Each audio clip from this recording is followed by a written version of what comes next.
I'm a watchman, forever vigilant, steady watching and listening, disciplined, militant, killing these dudes that started visiting. What's the latest word, yo, Sil? We need to know. Tell us what you heard, yo, Sil. We need to know the ins and outs. Who's walking out, buying in? We need to know your thoughts on what's new, what you do to stream a hell of a show. Let's go. One hell of a show. Let's go.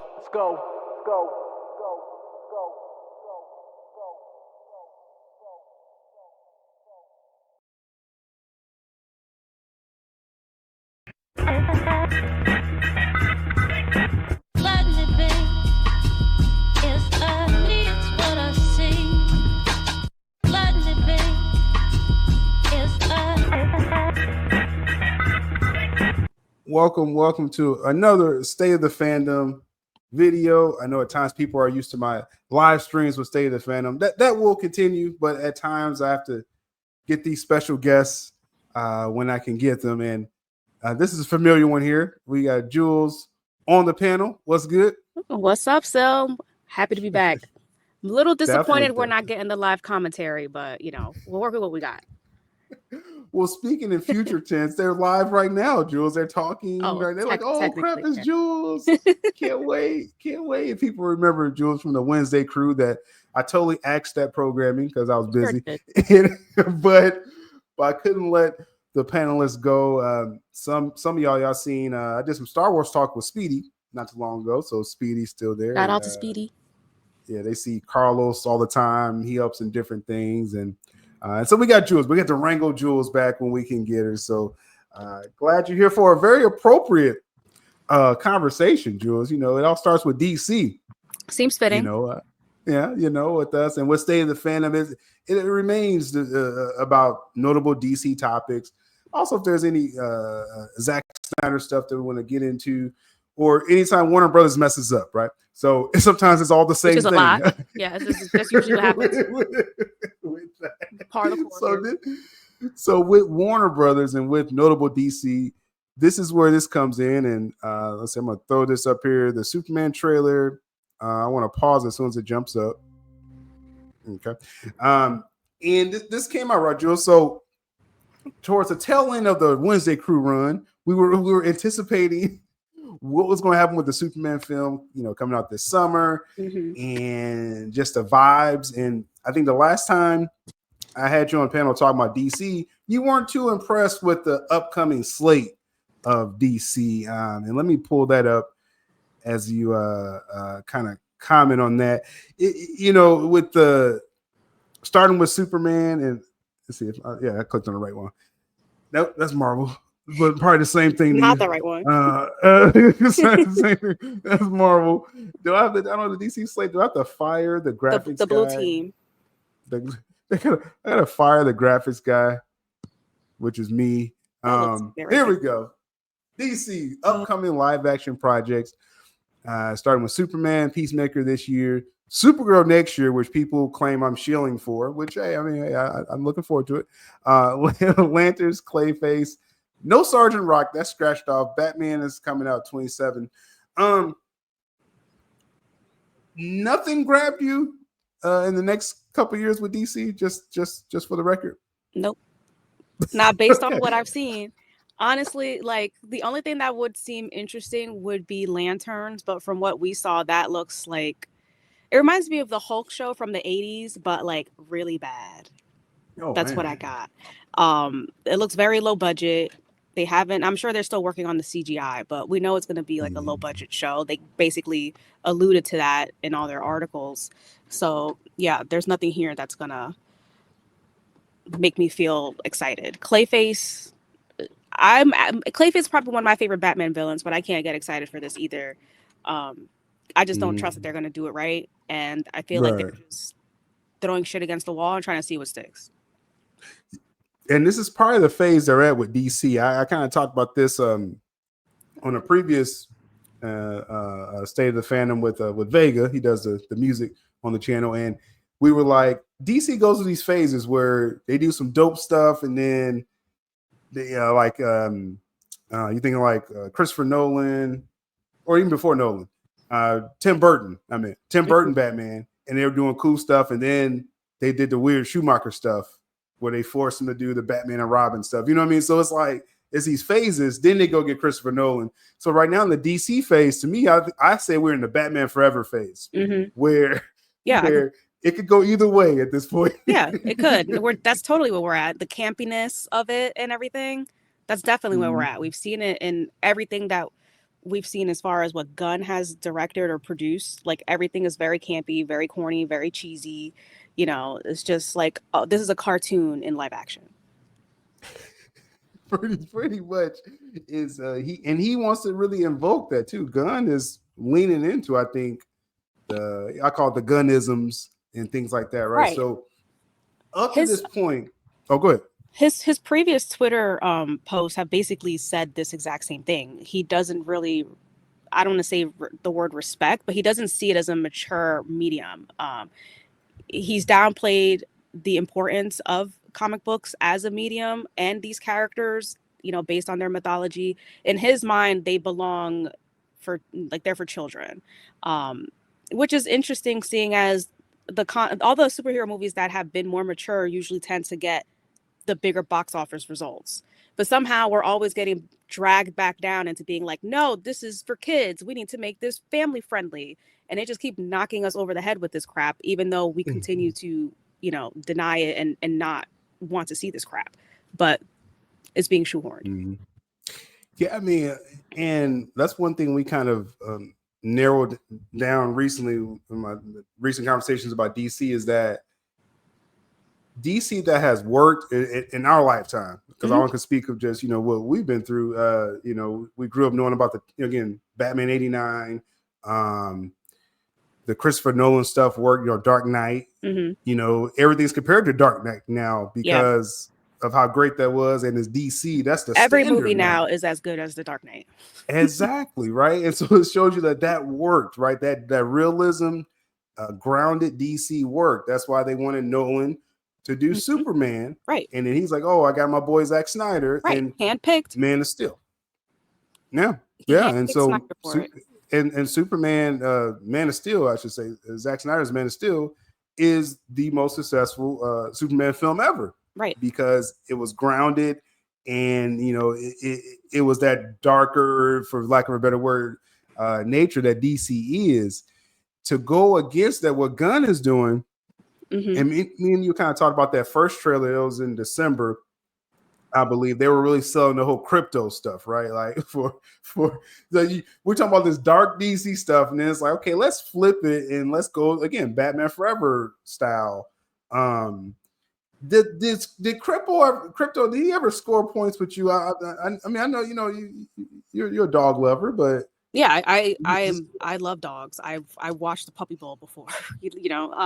Yeah. So as far as this crypto, I don't like that he changed the breed of the dog to selfishly mimic his dog breed that he had owned. I think it passed away, sadly.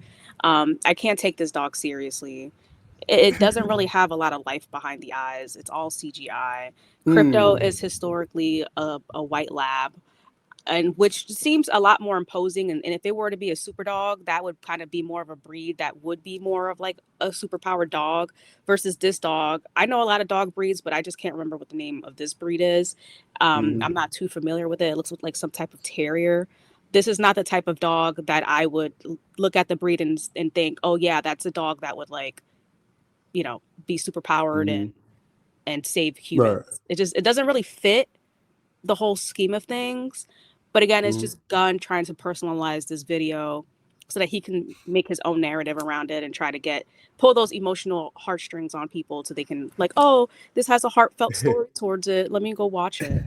Hey, that's part of marketing, and you know, you use what you can for the demographics you're aiming for. Now, you raise a good point with no life behind the eyes. This is why I have Julez on the panel, y'all, because she always says stuff that I wasn't thinking before, and that's interesting. That's a very interesting take. Like, will people take this as genuine?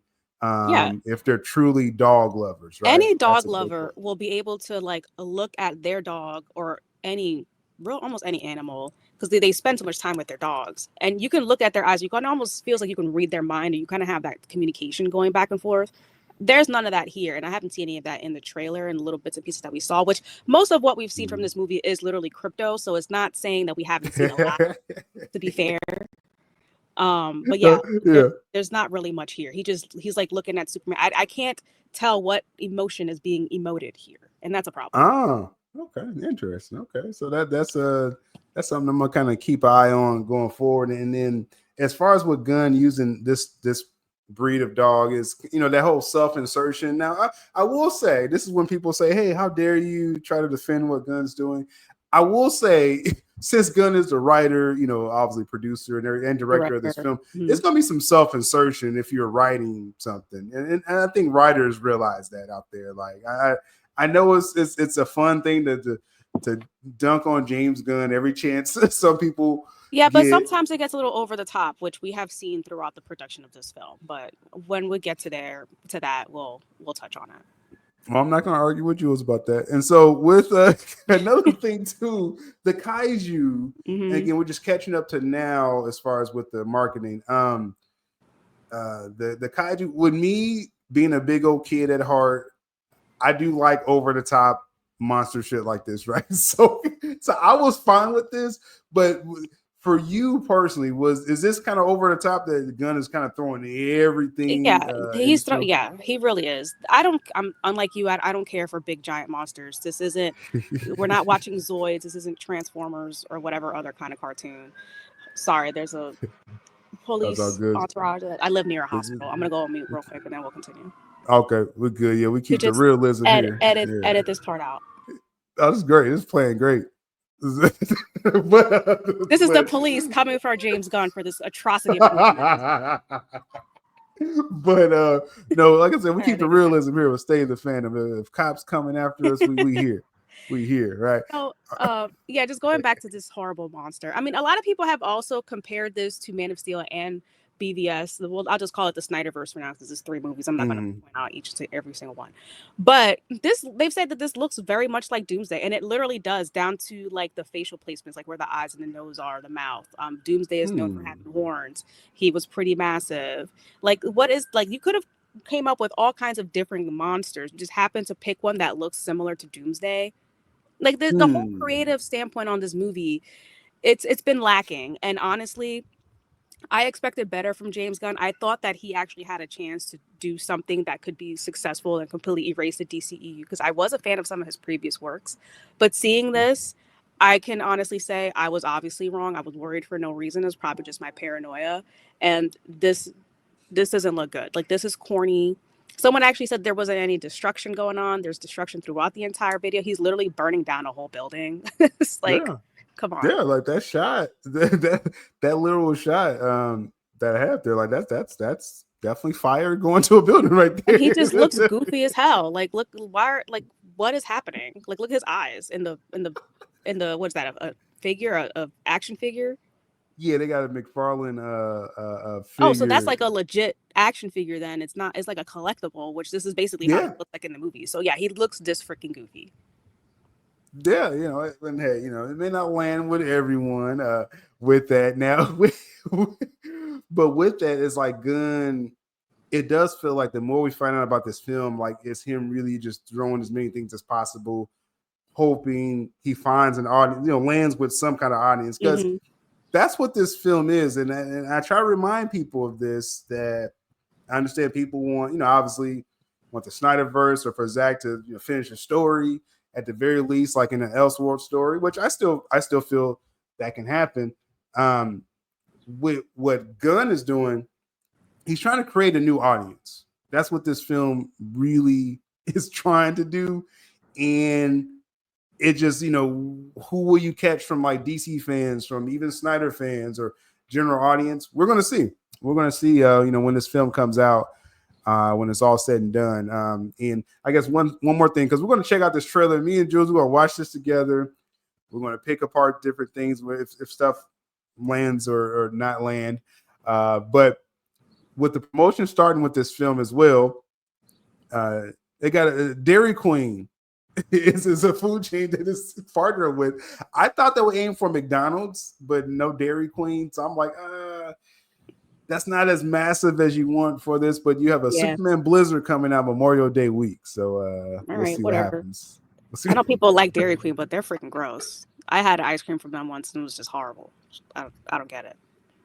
So I would never bring up Dairy Queen again. That's like a with sad. Jules. That's just a sad advertisement though. Like that's the best they could do. They couldn't get McDonald's. They couldn't get Burger King. They couldn't get Burger Wendy's. King. Yeah, I would even take like a Popeyes or something. It's like Dairy Queen.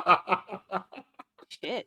Dairy Queen. It's like, okay. I mean, it's cool. I had a better experience with Dairy Queen than Jules, obviously, but I thought, okay, get Dairy Queen, but then also get a really major food chain on top of that, and I don't think they do. So, didn't they also shorten the length of this movie?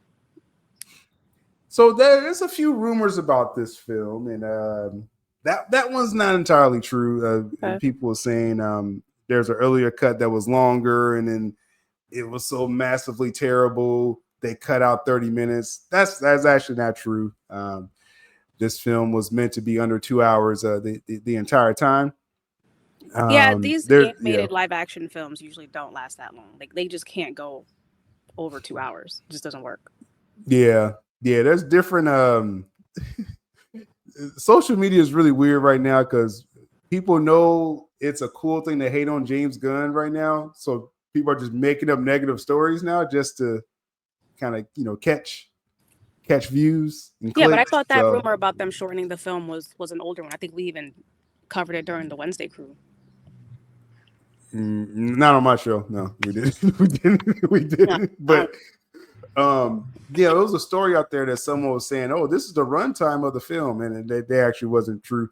And then the real runtime came out, and everyone's like, "Well, that person said it was longer, so they cut 30 minutes." So that's how that went. But anyway, that's why we do these conversations, so we can weed out the false stories. Now, let's get to this trailer, Superman. The new full story trailer that Jules was waiting on.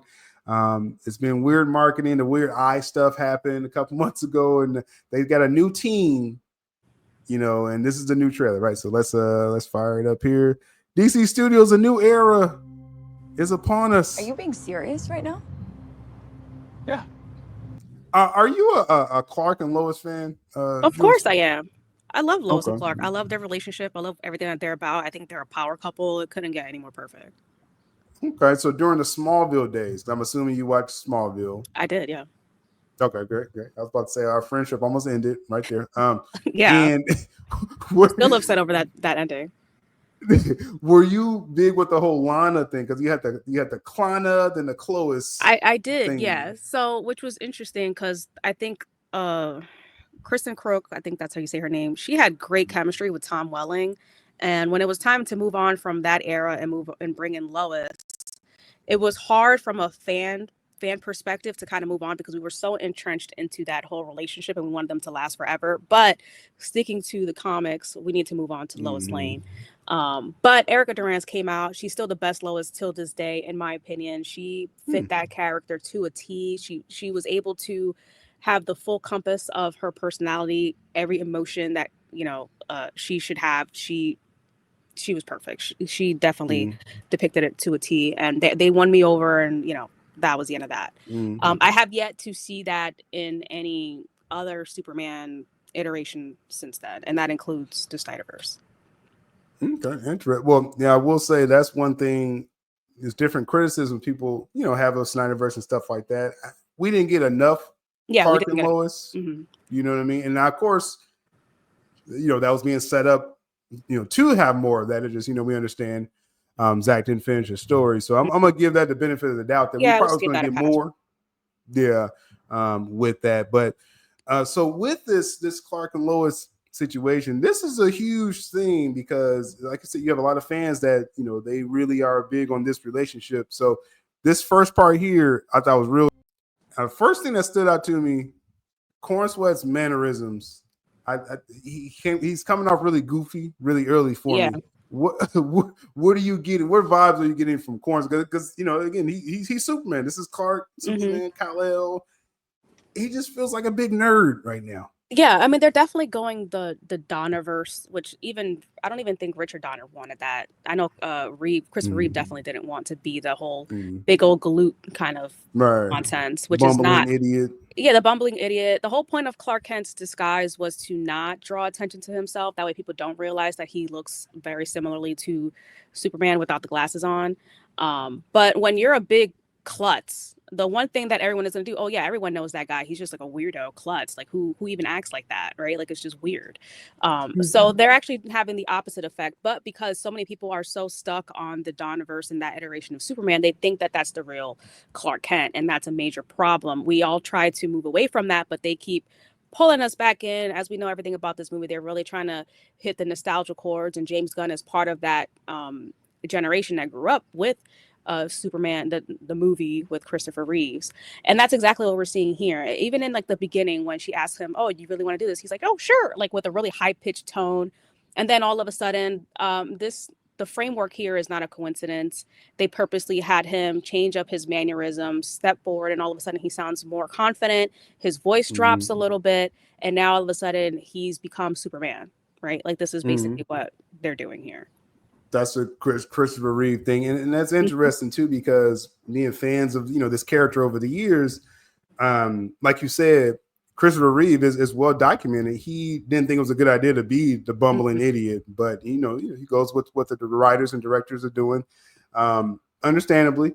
But that's become like a trend for the character. Oh, you're supposed to be this, But then Smallville, Tom Welling, they never had him be a bumbling idiot. Yep. They kind of messed with it early with the kryptonite, like Lana had that necklace, but they explained that away real easily. It's like, oh, it's because of the kryptonite.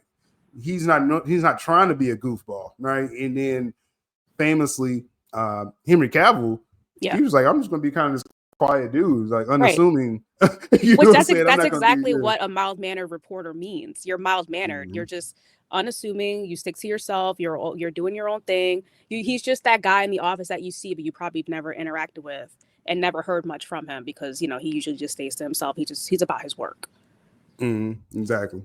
So this is what they're going for. And again, I'm walking into this saying, we know what Gunn's trying to do, and I'm just going to see how he executes that, because he definitely does not want Corn Sweat he don't want you to think of Henry Cavill at all. No, he definitely wants you to think of Christopher Reeves, which is honestly a shame. I feel bad for Corn Sweat that he's even put into this situation, because I really thought he had a chance to be a decent Superman at the very least. He somewhat has the look. It's not a perfect look, and no one's going to look more like Superman than Henry Cavill. I don't know. You literally need a machine to create that individual. But however, he has the height. He could have the stature if he worked out more, if he had more time to work out or whatever. And I saw him in Hollywood. Like, he has that soft demeanor that you would expect from a Superman or a Clark Kent. However, I feel like he didn't really get the chance to envelop into this role and make it his own. It was more of like, oh, here's what they did with the Donnerverse. Just do Christopher Reeve, but more for like the 21st century. Okay. And that's kind of what I'm getting from this. Interesting thoughts there. It's like, bro. He stood up. What are you going to do, hit her? I saw some memes online where they put the heat vision to his eyes. Yeah. Like I didn't see that one, but that must have been hilarious. I'm like, dang, but it's just like you said with Superman, the heart of Superman is, even like you said, even he's going to rise above it. He's like, I'm trying to be, I'm going to show you don't have to get upset, or he's an example. This guy here, I mean, he's supposed to be been Superman for some extended period, and he's very moody. Right. This is an experienced Superman. And some people can even make the argument, well, he's only doing this because it's Lois Lane and he's comfortable with her, blah, blah, blah. He knows this is being recorded, and I'm sure she won't publish it if he asks her not to. But the point being is, he wouldn't act like this. He doesn't turn it on or off. This is who he is. He's a stoic man, whether he's in the suit or out, and he's not going to disrespect anyone, and he's going to remain stoic, and he's going to control his emotions. Yeah, and that's the total opposite of what we're seeing here. Right now, again, we do have to see it all in context, but still, of course, it doesn't matter how long this snapshot. Yeah, it doesn't matter how long this interview was going on. If she was berating him or interrogating him for an hour, It doesn't matter. This is a super powered being with super intellect. He was trained his entire life to keep his emotions under wraps, so he remains in control at all times. This is a guy who just lost control, even if it's a sliver. A sliver is always too much when it comes to Superman. Yeah. So that's definitely a different take. But I want to do good. It's like, bro, you are about to heat vision Lois Lane, and you're like, I just want to do good. It's like just chill a little bit. It's not that serious. Like, calm down. So this is the crazy thing, right? We know of the famous scene where Lois had her night with Superman, right? When we're going back to the Christopher Reeves movie, because that's what this movie is all about. And she documented everything about Superman. Superman knew that she was going to do this. Here is in this movie, flash forward now, this Superman knows this is being recorded. God forbid this leaks, right? Because she probably won't send out the recording. She'll probably type a transcript and put that in the article. But if this gets leaked, oh my God, Superman has a bad temper, right? Imagine that. Like, let's be real here. All of a sudden, we're going to take out all the context and all the criticisms that everyone has been saying about comic book movies for the last few years, and about it not being realistic, and this is wrong and this and that.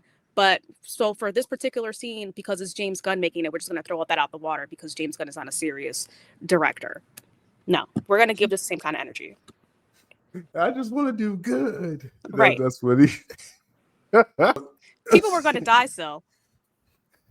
So that's why he's going. Now, I'm assuming it's got to be something else that's going to be revealed in this interview that does push him this far, because I'm like, bro, this is just Lois asking you questions. Yeah, bro. I don't think there could be anything. Like, Superman has dealt with all types of beings and monsters and situations. There shouldn't be anything that would get him to that point where he's in a screaming match. Like, he loses all control of his temper. She's sitting down. She's calm. She's like, bro, what's wrong with you? He's the one standing up, yelling, sitting back down, standing back up, jumping back up again, screaming, I just want to help people. Like, no, like, what? Superman is catching a tantrum. Hence the R. Kelly memes out there with the Gayle King interview where R. Kelly standing up yelling, right, and Gayle King just sitting down, relaxed, like, right. Cringe Superman. Crazy vibes. But I'm just the benefit of the doubt. It's got to be something. Maybe some tragedy happened and Superman's defensive, like, hey, if I didn't step in, or something, I don't know. That's just the only way this will make sense of him outbursting. Yeah, I don't think there's anything much that would create this type of an outburst. Someone as conscious as Superman is, and he's always thinking, a couple steps ahead at least, this isn't something that he would do. I don't care. Yeah. Well, it's a new day, Jules. We're gonna die. The oversaturation of this film is like, you said the saturation? Yeah, it's like the lighting is so bright. Everything is almost white. Like, it's like a white flare throughout the entire, a white overlay throughout the entire footage. Every time he's outside, it's bad. It's like, did no one have an aperture on set? Like, this is... Overall, I think this is very purposeful. It was, yeah. They did it on purpose. They want this suit to stand out so much. Yeah, but it hurts the overall look and feel of the film. You should be able to do that without making everything look bad. Let's continue.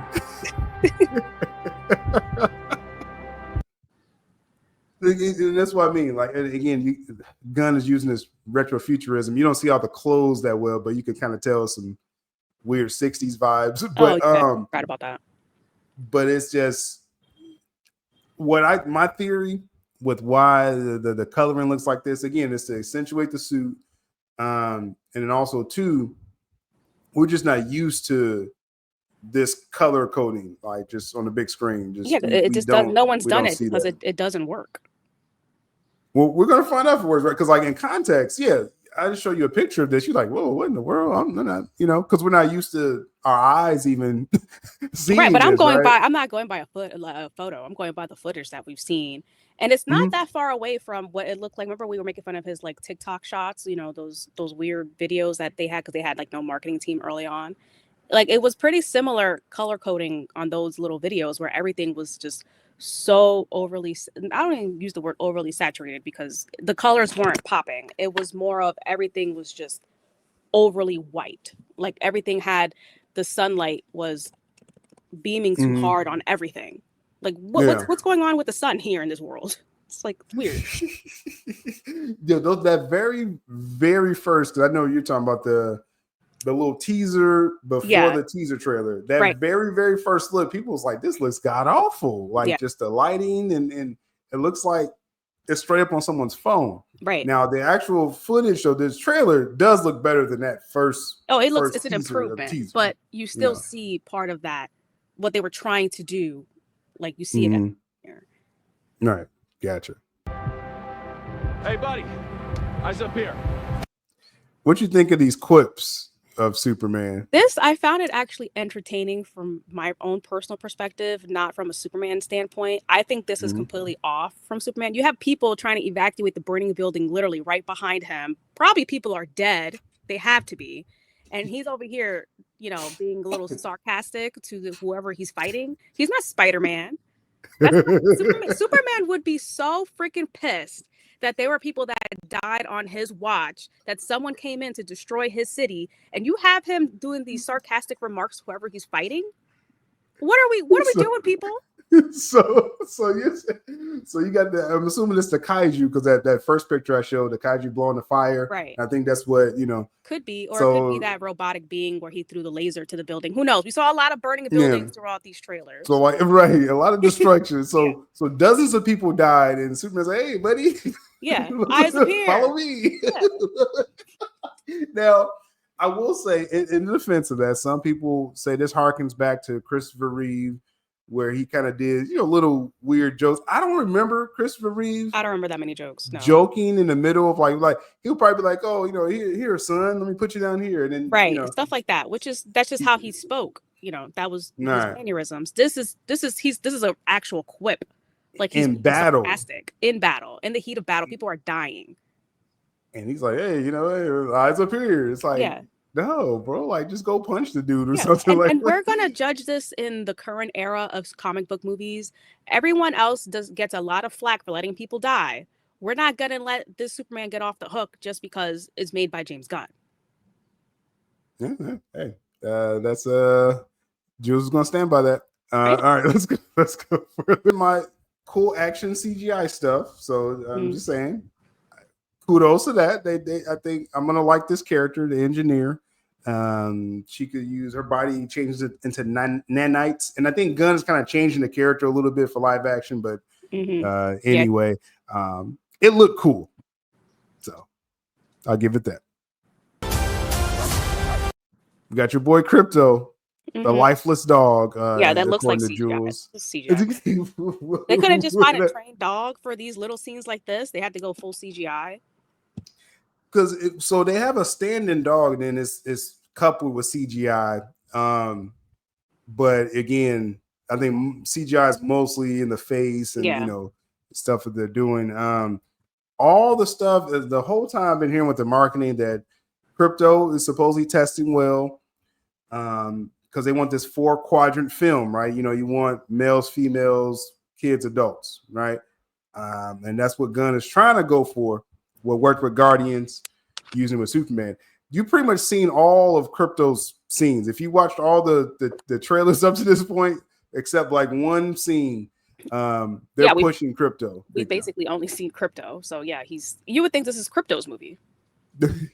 And like you pretty much seen the couple minutes that he already that's all that he's in it. I hope people aren't disappointed when they find out that they already saw all of Crypto's scenes and he doesn't have much more else to do. Does this emotional stuff work? I mean, I wouldn't say. Not at all. I wouldn't say.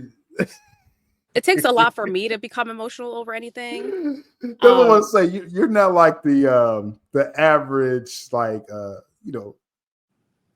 girly emotion person that I know. Oh no, I'm definitely not. So, but you have a heart, and so is any of this reaching you?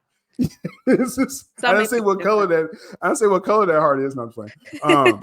But Is any of this reaching you? This emotional stuff? What emotional stuff? Okay. I just saw him and Lois embracing while the world is being destroyed behind them, and in a high-rise building, might I add, which looks like it could be her apartment. Then here he's with this random guy. Like this is supposed to be Pa Kent. He's not dead in this pocket. And I'm just like, oh, this is who they chose as Pa Kent. Oh, okay. Like it kind of took me a second to be like, oh shit, that's Pa Kent. Okay, it doesn't really. Like, who is this guy? Pa Kent, or who who we've seen as Pa Kent, especially if you grew up watching the Smallville series. Pa Kent was a handsome man. He worked the farm in good shape, right? So yeah, there's nothing really too emotional about this. What is the emotion? Just the sad music.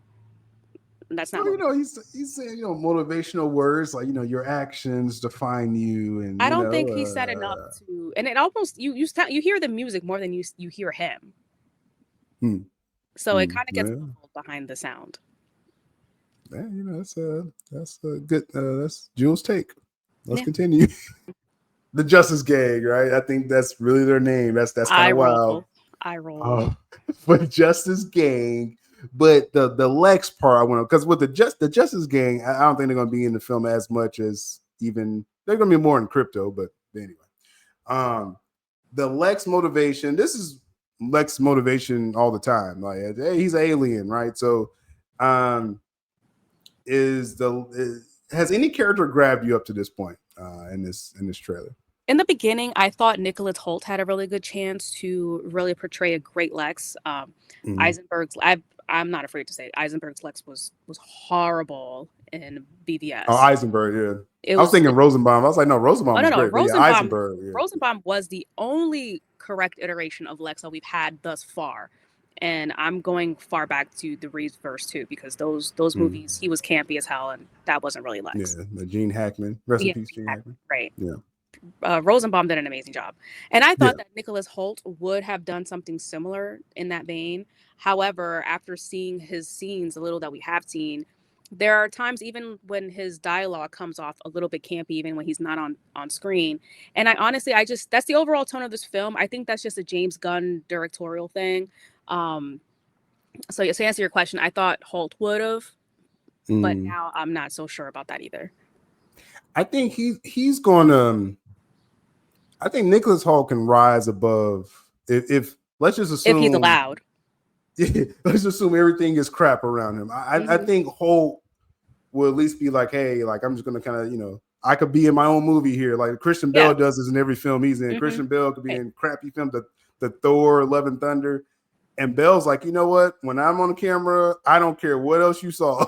Like, I'm going to give you something. Right. Yeah. I think he's going to try as much as he can. But if James Gunn wants this to be a little bit more on the campy side, then he doesn't really have much of a choice there. Interesting. All right. At that baseball probably not stadium stop out. in Cleveland there. I didn't think these, I don't think the shots are as bad. In certain scenes here. Now, again, the cinematography, people are saying the angles they're using maybe kind of throwing them off. We got to see that in context. But, you would think they're on a sound stage or some kind of set, but they were literally in the stadium. It just feels like green screen for some reason for a moment here, in my opinion. But not saying the shots look bad. It's just this is cinematography choice. It's cinematography and it's the lighting, I think, is really what's throwing you off. So the lighting, like the lighting makes the background look fake. Because again, they have that kind of almost like a white overlay over things. Everything, like his cape is obviously fake here. A lot of it just, it's just bad CGI. And again, the movie's not done yet. They're probably still working on it. But what we've seen does not give us a ton of confidence. I think we get a few unfinished shots, but I see the promise. I'm more of the glass half full. You definitely are, Mr. Optimistic. That seems to bother you, but that's just my outlook on life right now. Okay, I think these shots are going to look pretty decent especially because I know this isn't green screen. So I'm like, okay, they just got to finish up something here. But yeah, and it's action. Accept that. Are you getting Superman from his face? I think this is the most Superman he's looked right here. I think this is the more Clark Kent he's looked from Clark. everything we've seen, but no, I don't really see Superman. I thought I would, honestly. It's just, I don't know. Maybe if he changes his hair, he just doesn't exude. This that, is more of that a Clark presence. thing. Yeah, he doesn't exude that presence. I'm not seeing it. Named your boots. Now, of course, people know me and this kaiju thing. I'm a fan of the kaiju. Okay, I'm not mad at the kaiju, but again, we're getting to the coloring. That thing's going to throw some people off. Now, I think this is an unfinished shot as well too. But I see the promise that they're trying to put some detail into this. But with you, this is just a big goofy. Yeah, I don't care. Stuff you don't. Big random monster. Okay, moving on.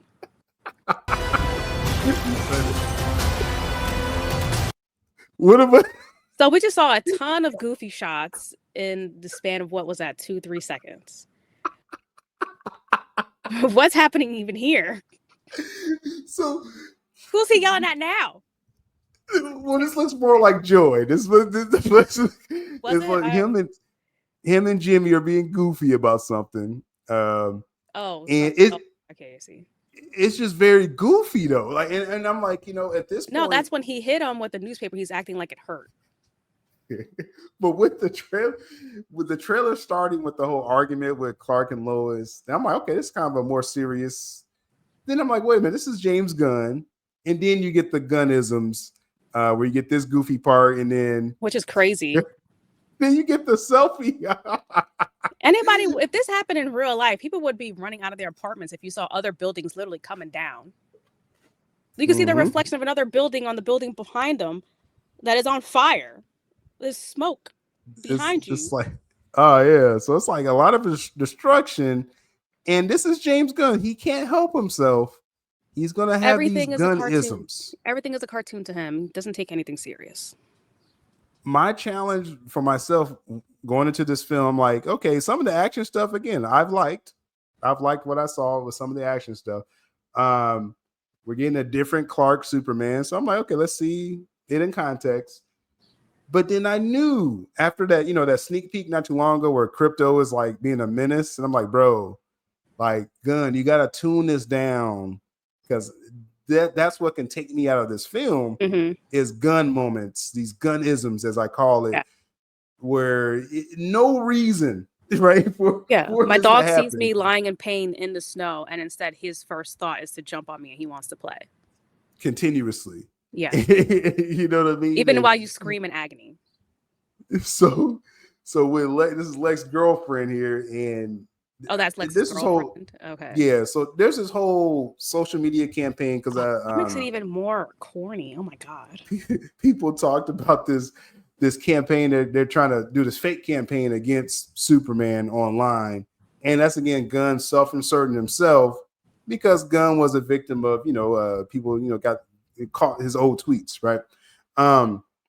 And also currently now, he knows this, a lot of DC fans don't care for him right now. So so with that, he's self-inserting himself in the film, because again, he's a writer, but then he makes it goofy. And that's what I'm saying. It's like, I think it's gonna be parts of the film I'm gonna probably enjoy, and there's gonna be moments like this where it's a moment of levity, there's action in the background, let's cut to this selfie.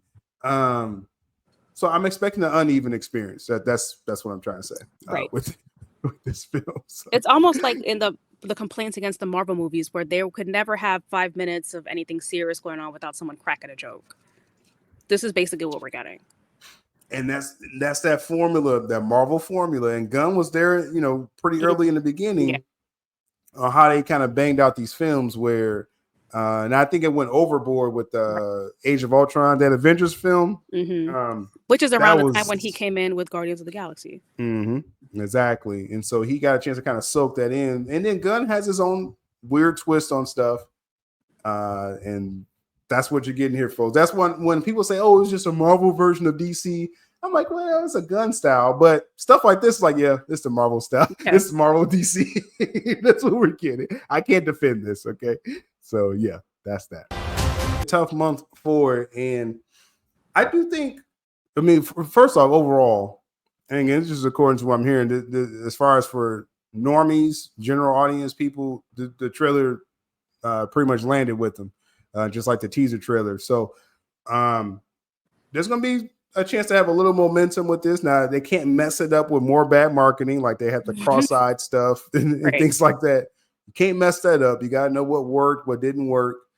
Corn Sweat Superman is landing with people that like the diner, that wants that old Silver Age the stuff boomers. mixed in, Yeah. you know, and things like that. And even, you know, people, I guess, that's younger online that thinks that's supposed to be Superman. I don't want to get into all that, but so there's an audience for it. But again, it's about the general audience, you know, because DC's brand as a brand, DC, we know it as, again, the Nolan, the Tim Burton stuff, the Snyderverse stuff, serious, grounded.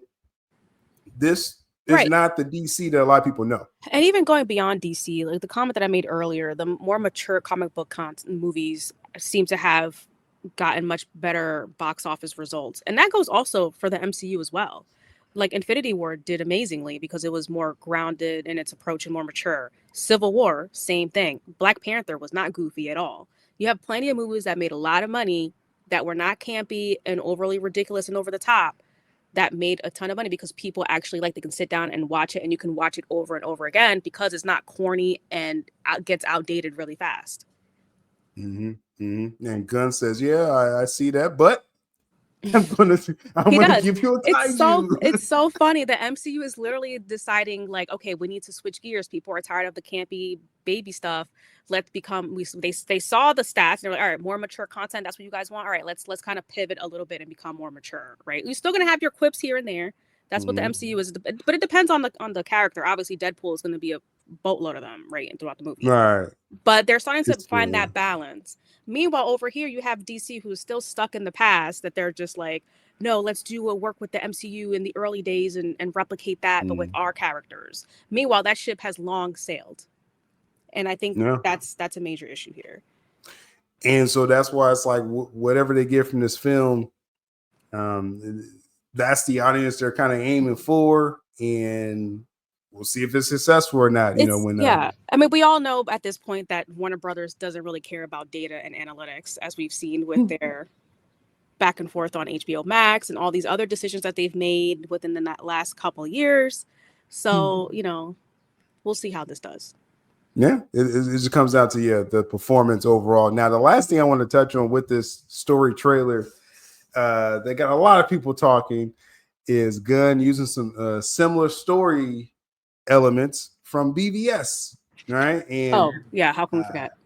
And I find it interesting. Now, I did my whole breakdown on my Superman channel. I kind of talked about my thoughts, but I want to get Julez' thoughts on this. That it comes down to that question: should Superman intervene across borders? We know BVS started where when Superman goes and saves Lois from a foreign country, and then it's put on trial. Basically, must there be a Superman? Right, which is one of the most awesome montages in BVS. And then you're seeing how it's affecting Clark. You're seeing how people are covering him, and he's just like, man, he calls his mom, like, man, what am I supposed to do here? And I thought that was very effective in BVS. It was. Now, one thing in that film, and this is what I'm going to ask you, Zack Snyder, you had Chris Terrio on the script for BVS. They presented that question, must there be a Superman? So Gunn is trying to present this question as well. Now, just what do you think of that? That Gunn is kind of treading the same question. I think this whole thing is just lazy writing. This is more of, I'm going to take your plot, but I think I can do it better, so I'm going to do it in my way. I don't care that it came out less than 10 years ago. I'm still going to do it.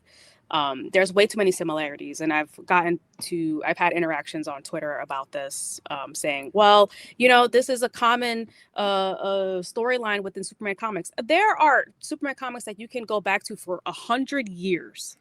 You cannot tell me that for over 100 years, every single Superman comic that has ever existed started with him having problems with the government. It's actually opposite, okay? There are many different avenues that they could have taken with this movie. They didn't have to decide to go political with it like Chris Terrio and Zack Snyder did. Like, you are trying to move away from the Snyderverse, right? Because it was so awful. Then do something different. Show us what is the proper way to build out this universe. This just screams copycat to me.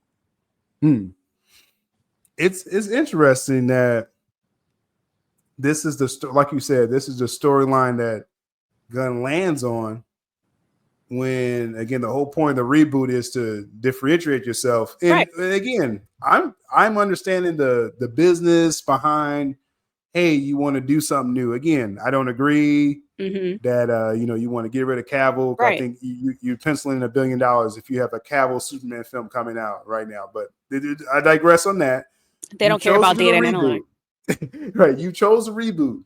So it would have been best to go a different direction. Because I do think Gunn, and I know that I can't wait for the comments when I say this, but I do think Gunn this may be some kind of homage to Zack Snyder. Now, or he'll try to frame it in that way. Right. Now, so certain viewers will take that and be like, you take that homage and shove it, right? But I think that's what Gunn, I think he's like, and I put it in this vein. When Matt Reeves was doing his Batman, he was like, I want to kind of honor what Nolan did. Obviously. It was taken as, I want to out Nolan. Is Gunn trying to out Snyder? I'm not trying to say that, but I'm just saying he's taking that story beat, and I think he thinks he can do it better. I'm just gonna say it. I think Gunn is saying I could. Yeah. If we go back to Man of Steel, so the way that movie came about, or the script came about, was what's his name? The writer for the script. He did Batman also with Nolan. Goyer, yeah, David Goyer. He literally came out and he said one day he was just watching the Christopher Reeve Superman movie, and he thought to himself, I can write a movie like this and make it better. And that's what he did with Man of Steel. I truly believe, and that's what it seems like, Gunn went back and watched the Snyderverse films and used that as inspiration for his writing and made it in his own way, in his own vision, right? It's so obvious. Metamorpho, I think that's the name of the character. Yeah, Metamorpho. Yeah. You can't tell me that's not Feora. Look at her. She's wearing all black. Oh, you're talking about engineer. You're talking about the lady on the screen. Yeah, the engineer. She has the similar and feel, right? Then you have Ultraman, that's probably like a Zod character. The army guy over here, Frank Grillo's character, he's basically the military guy that the guy from Law and Order, I can't remember his name, he played in Man of Steel. Like, you do a lot of similarities here. Him getting arrested with the soldiers, escorting him into the interrogation hall. There's just way too many synchronicities to be a coincidence, right? Like, that's interesting. That's interesting you just said that. I didn't even think of that until you said that. In even Ultraman's suit, right? Like the U is silver, like Zod's emblem on his suit. In Man of Steel, one of the best action sequences when Superman's fighting the two Kryptonians, Feora and that. I'm thinking of the other big guy. I know you're saying like Zod. It could even be the big guy too. Yeah, either one. Right. As soon as you said that, I'm like, wait a minute. So I really believe, and again, people they're going to take this and go whatever direction you want to go with this, but I think just like Reeves was trying to homage Nolan, but actually try to outdo him. You talked about Goyer again as a writer, saying I can do a better version of Donner. Right. I think James Gunn was watching Man of Steel, BVS, Snyder Cut, and saying, I can do, Zack's, I'm a friend. Zack's my friend. I think I could do a story better. I think that's what he's saying. Yeah, it's quite obvious. I agree. Yeah, I agree with that because it's too many elements that lines up to what came. There really are. Before. We didn't have to see Superman getting arrested again. We didn't have to see such a military presence again. They could have gone any other direction. There's so many stories to choose from, but this is what they landed on. The aesthetics of it, because when you said Feora, that just kind of blew my mind for a second. Even down to the haircut. the short hair. That you see her face, that you see her emotions. And they're wearing black. All black. You know, it is like Gunn was really like, hey, you know, like I said, Man of Steel is the most successful Superman film ever. So I don't blame anyone saying, "Oh, I want to be inspired by it." So we know Gunn's inspired. What's the old saying? Imitation is the best greatest form of flattery. Yeah. Exactly. And so James Gunn is trying to out Snyder. Now that's not going to work. Out Snyder and Snyder. He's not talented enough for that. Yeah, that's not happening. Zack Snyder is the blueprint, though. Christopher Nolan told us this, but this is another version. This is another copy of his blueprint being taken.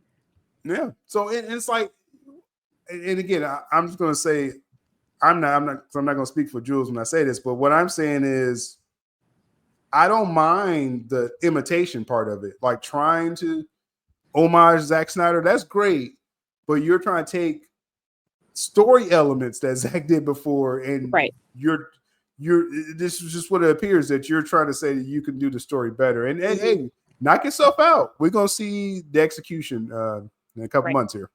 So yeah, that's what that is. Many have tried, or like I said, Reeves. I was pretty hard on that film because he was saying he wants to out Nolan. I was like, don't say that, bro. Don't say that. I mean, it was obvious that he copied it, and it was just obviously it was poorly received. At least Nolan's movies had enough to keep me entertained for the 3 hours, for the most part. Could not have finished that. I wanted to go to sleep. Not even midway through. I think before that, I was so bored. The problem with Reeves. Now, I'm made up with his fan base, so they shouldn't be attacking me anymore. But my thing was, I get his angle now because of the Penguin series and the whole crime saga. And I'm like, oh, Reeves, yeah, do your thing. And also, Reeves, if you're not liking what Gunn's doing, I'm just talking to the viewers, if you're not liking the angle and the colors that Gunn is using, Reeves is going to be your man because he's going to stay grounded and, with his crime saga world. So that may be the DC that you're looking for. But I said when I first saw Reeves Batman that it didn't feel like a good Batman movie. Like it wasn't a good Batman movie and it still doesn't feel like that. But in his little crime world, it makes more sense now after Penguin. Have you seen Penguin yet? I haven't seen it yet. But I mean, Batman has the best rogues gallery. Like, if you can't get that right, you shouldn't be making movies. Like, go to a different genre. but that's why I was hard on Reeves. I was like, don't try to get on Nolan's level. Like, just do your own thing. Yeah. But at least Reeves tried to use different story elements. Gunn is saying, yo, I'm about to take the main conflict from BVS. It's the same exact story. And we're gonna see how it lands. It's the same exact story, but he decided to focus a little bit more on the Clark Lois relationship, and he just put it and he threw in a dog. Yeah, that's the ancillary stuff like around it. He's doing his own style, Gunn's own style, but that main point of the government of Superman, that's straight from BVS. It's a truncated version of Man of Steel and BVS, and that's what pisses off a lot of the fans. And I'm not just going to say Snyder fans, because if you're a fan of the genre and you're a real fan of the character, and you really wanted this to succeed, we really needed something new, right? Like you wanted something fresh, something new to look forward to, something that you didn't have to compare it to what came before. Gunn really screwed up in that. Whereas no matter what he does now, because this is the story that he chose, it's going to get compared to the Snyderverse no matter what, because it's the same exact story.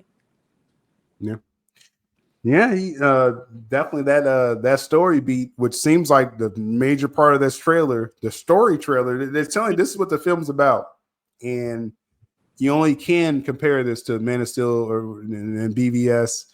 So yeah, that it's supposed to be a reboot. But you're still kind of taking stuff from a beloved version. It's more of a remake. It's more of a remake than a reboot at this point.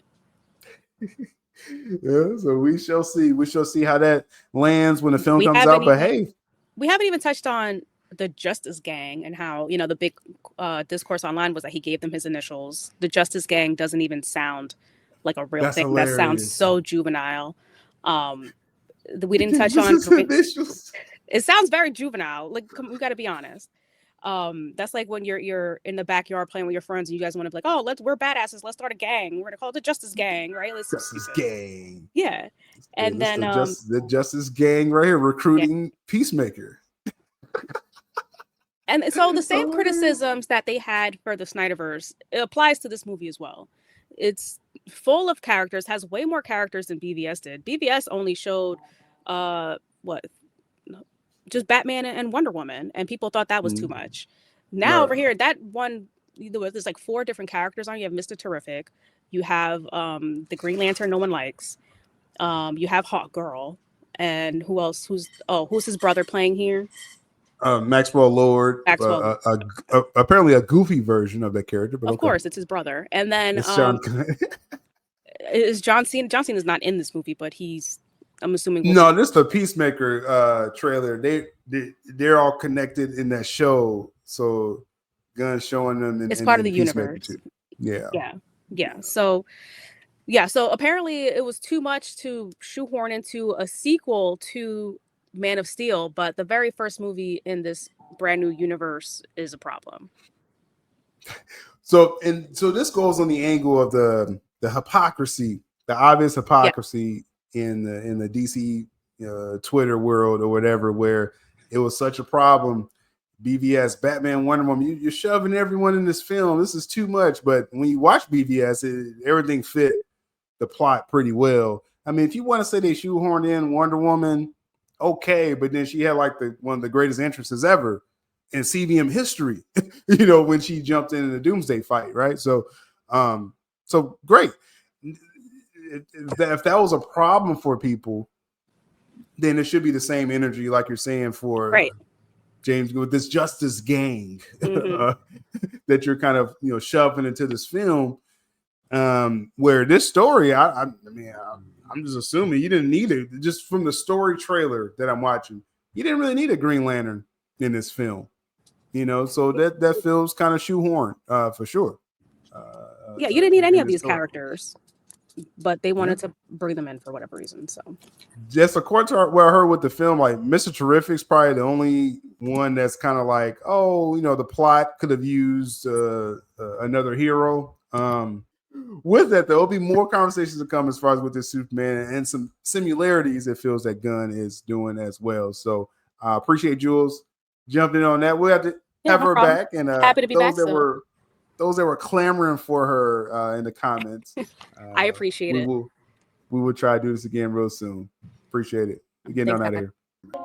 There's no need to regulate. Free speech is always the better way. The truth will never discriminate. Free thinking has been to solve a better place. Better place where we cannot conversate. Converse. Don't make this shit worse. Just try to appreciate after this verse. So take us to church. Let knowledge disperse. Ideas then culminate. Turn into action. Speak words with reason and passion. Spoken, no need for retraction. Keep on demanding your full satisfaction. We made it happen, though we collapsed and broken in fractions. All of these factions overreact and broken in fractions. If I played a part, then I'm sorry, Miss Jackson.